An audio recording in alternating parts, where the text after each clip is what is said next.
L'immunothérapie est une stratégie thérapeutique majeure dans la lutte contre le cancer. Cette thérapie est aujourd'hui très utilisée et efficace dans de nombreux cancers. Mais comment cela fonctionne-t-il?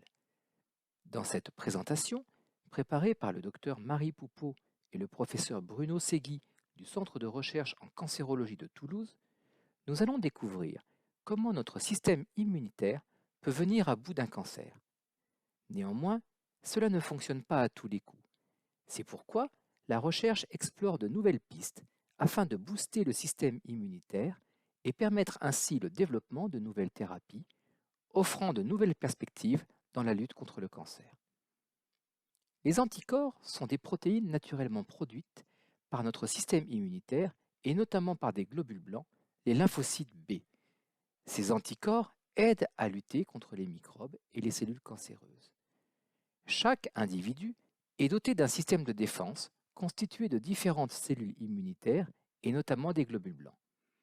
Parmi ces globules blancs, les cellules dendritiques et les macrophages font office d'agents de renseignement dans l'organisme car ils vont être les premiers à reconnaître les microbes ou les cellules endommagées comme les cellules cancéreuses. Ils donnent alors le message de danger aux lymphocytes T dits auxiliaires qui vont communiquer ce message à d'autres acteurs de l'immunité, les lymphocytes B et les lymphocytes T tueurs. Les lymphocytes B vont alors produire des anticorps qui sont des molécules qui vont être utiles pour se protéger, entre autres contre les microbes, ou aider à éliminer les cellules cancéreuses.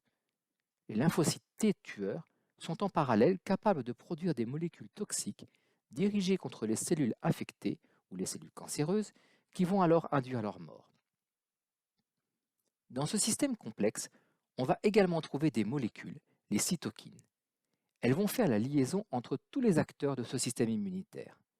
Des cellules régulatrices, les lymphocytes T régulateurs, vont stopper les actions de défense de tous les acteurs immunitaires quand le danger a été éliminé. On vient de le voir, lorsque des cellules cancéreuses ont été détectées, les lymphocytes tueurs vont produire des molécules toxiques capables de détruire directement les cellules cancéreuses sans toucher aux cellules saines. C'est ce que l'on peut voir sur ce film réalisé in vitro sous microscopie à fluorescence. On a mis ici, dans une boîte de culture, des cellules cancéreuses mises en évidence par de la fluorescence verte avec des lymphocytes mis en évidence par de la fluorescence rouge.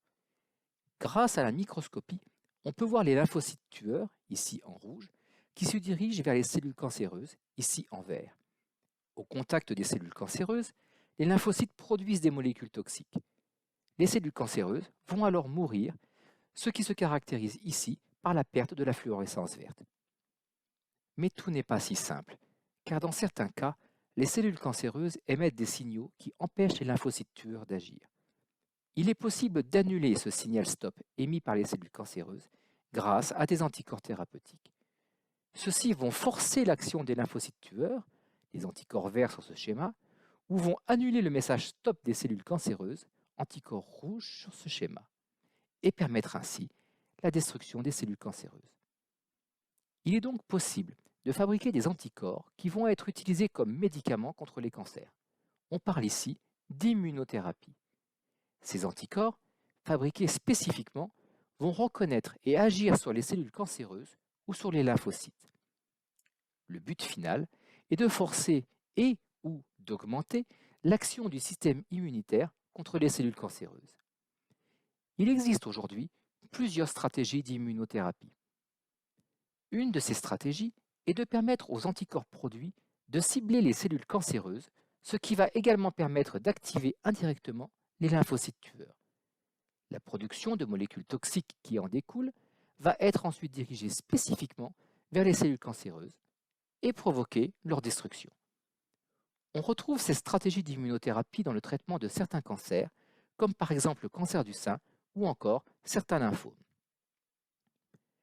Dans certains cancers, les lymphocytes peuvent avoir une fonction diminuée ou bien présenter à leur surface des molécules qui, lorsqu'elles sont reconnues par les cellules cancéreuses, empêchent les lymphocytes d'exercer leur fonction destructrice, ce qui les freine dans leurs actions anticancéreuses.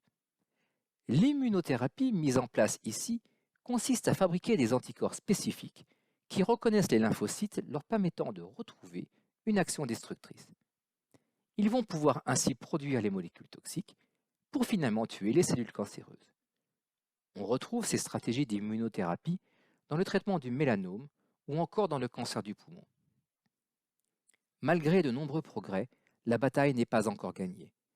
De nombreuses équipes du Centre de recherche en cancérologie de Toulouse, associées aux équipes de l'Institut universitaire du cancer de Toulouse-Oncopole, œuvrent à comprendre comment fonctionnent les immunothérapies, avec pour objectif d'accroître leur efficacité et d'étendre leur champ d'application.